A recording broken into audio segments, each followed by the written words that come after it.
everybody.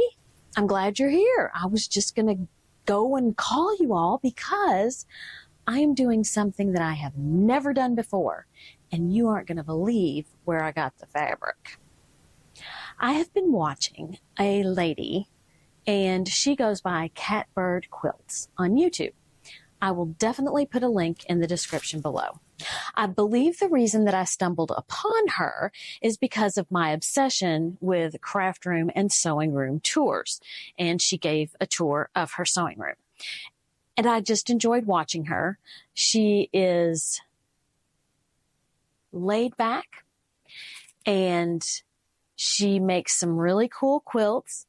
And something that she does that I've heard of before, but didn't really think about doing it today. I don't know why, but she uses shirts from the Goodwill. So another video that she did was comparing the cost of using shirts from Goodwill as compared to using fabric from a local quilt shop. And it was interesting, but the reason that I wanted to do this was not for the cost savings as much as for reusing what we already have.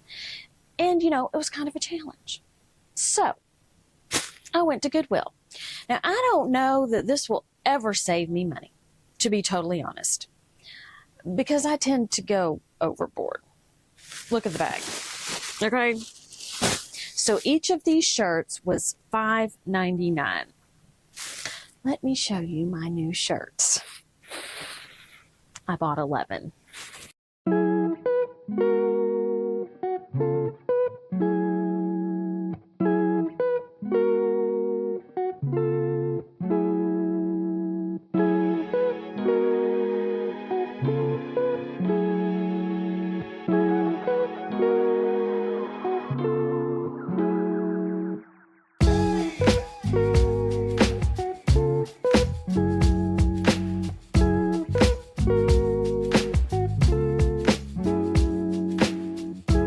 There we have all of my fabric. Now, again, the Catbird quilt lady, she cuts hers almost kind of like fat quarters. She is very good at using all the fabric. So on your sleeves, you can get a good deal of fabric, especially, you know, since I'm using men's large, extra large, and extra, extra large shirts. The pattern that I'm going to use is free, and I will put it in the description below.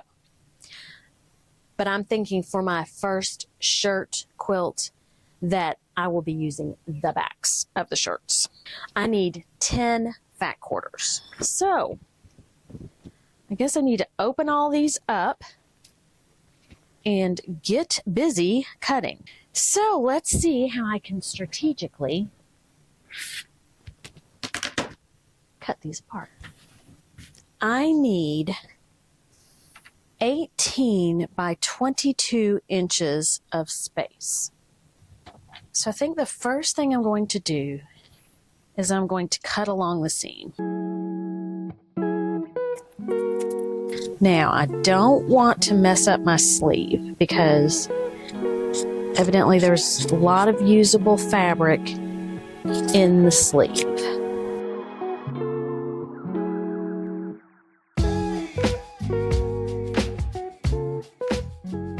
Okay, and this is substantially longer, I think. Yeah, this is like 30 inches long, about. So I need 2 5.5 inch blocks, one 10.5 by 10.5 inch block. Oh, it's 5.5 by 5.5. And 3 5.5 by 10.5.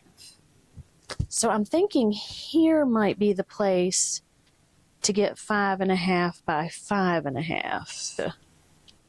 Let's see, hopefully I can just, there we go. Okay. So there's that. So now, if I do 5.5 inches, which is right here,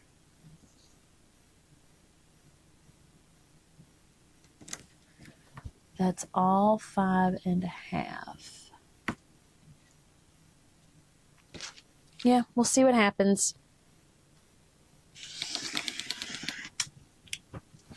All right, so here I'm going to put 5.5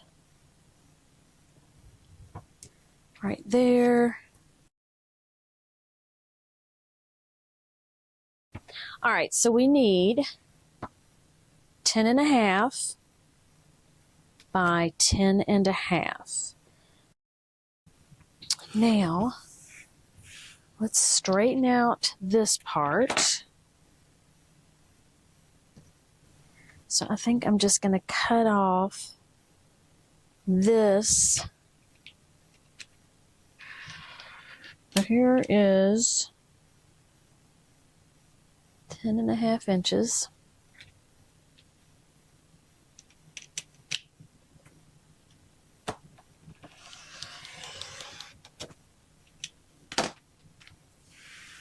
Okay, so we've got this 10.5 inches. So I should be able to cut down this to 5.5 and get two 5.5 by 10.5 inch blocks.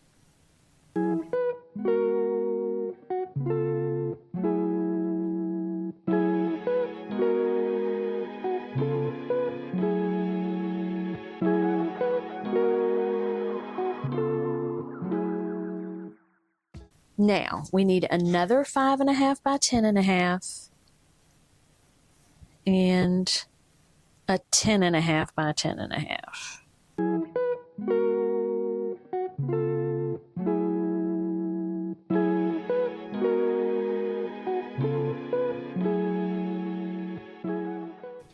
So far, I can see that this is going to be an excellent experiment.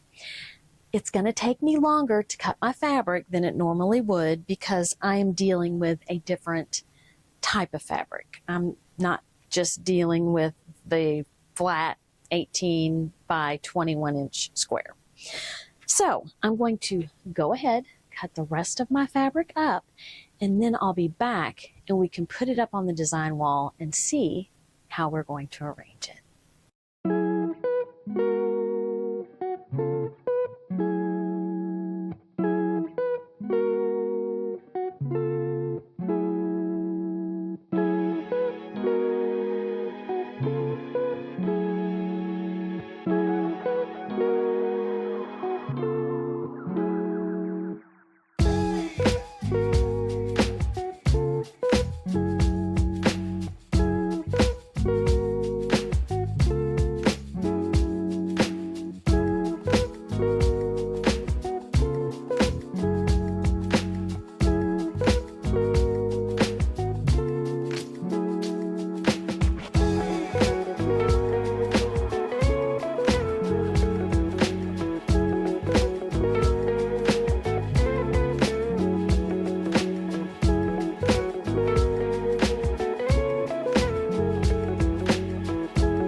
Okay, I have a stack of shirts.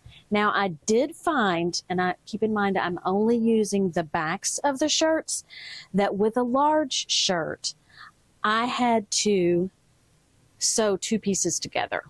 So the extra large, for someone like me who cuts out large pieces for large blocks because, you know, I don't like itsy bitsy teeny tiny pieces, extra large, extra, extra large, extra, extra, extra large, you're going to get more fabric. Now, this one shirt on the back, it was pleated.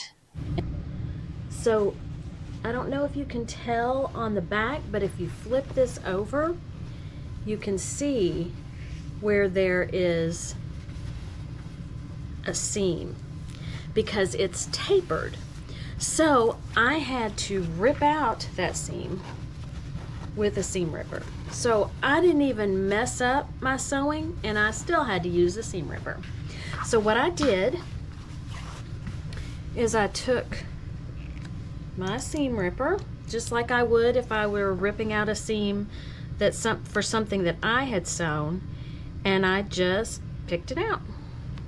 But I just wanted to make sure that in case you decide to take on this kind of project, that you would know what to do if you ran into a shirt that was tapered. As you see up here, up in the corner, the one block is 2 pieces of fabric. It is the 10.5 by 10.5 inch square and the 10.5 by 5.5 inch square. So I have sewn those together, and I'm going to put that on the wall.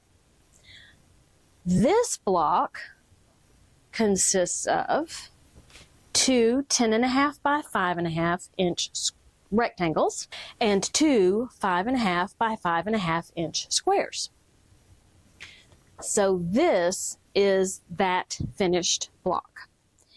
So this quilt will be made up of those 2 blocks, this block and this block, and then I will alternate them as the pattern calls.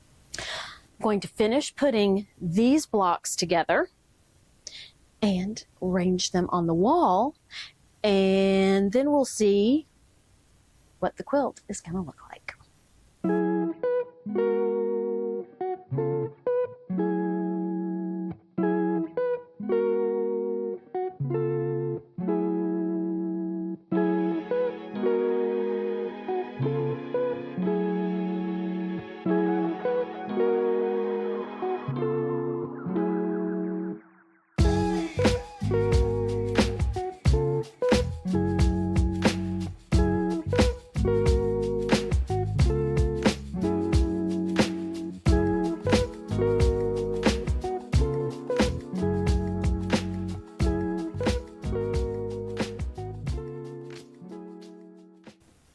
I like it. I tried to avoid putting colors, the same colors next to each other, but then I gave up because it just, I don't want to spend that much time on it. It's not that important to me. Okay.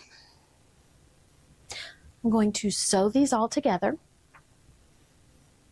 and we'll see what it looks like.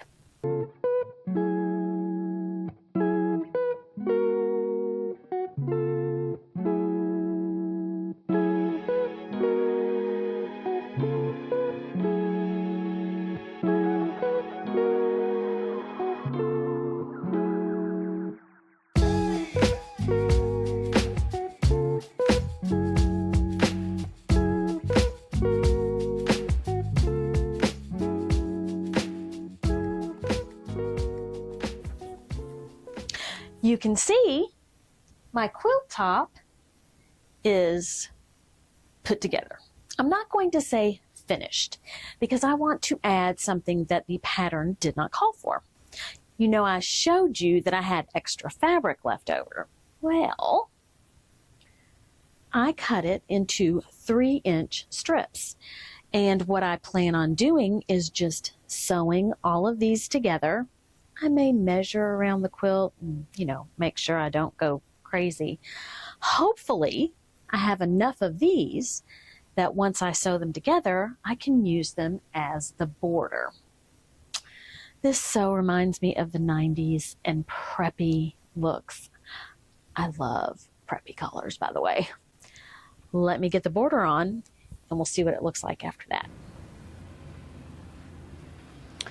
My quilt top is complete. I don't know if you would know that it was made out of men's shirts or not. Not really sure.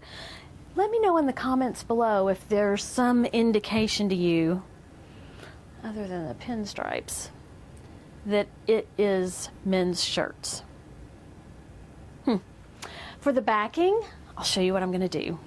I was going through my backing stash and I found this. It's a very, very lightweight denim. I don't know where I got it. It's wider than a normal regular cotton fabric would be. I think I got about 2 yards of it, but it's not quite wide enough for me to be comfortable to use it as the backing by itself.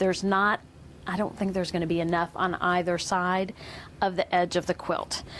So I'm going to cut this down the middle, or it may become a side, just depending on how it gets lined up on the back of the quilt. And in between the 2 strips of the denim, I've cut pieces of the shirts so that I can stitch them all together and just make a row of the different shirts that made up the front. I thought that would look really cute. I will definitely share that with you when I'm done with it. Have a great day, eat some chocolate, and be kind to everyone. Until next time, bye.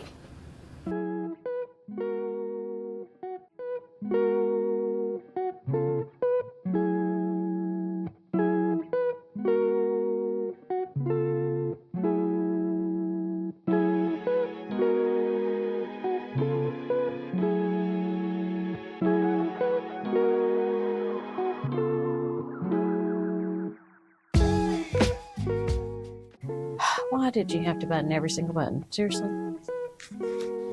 Ooh, I bet I can do something with these pockets that would be so cute. Squirrel. Okay, so as you sew,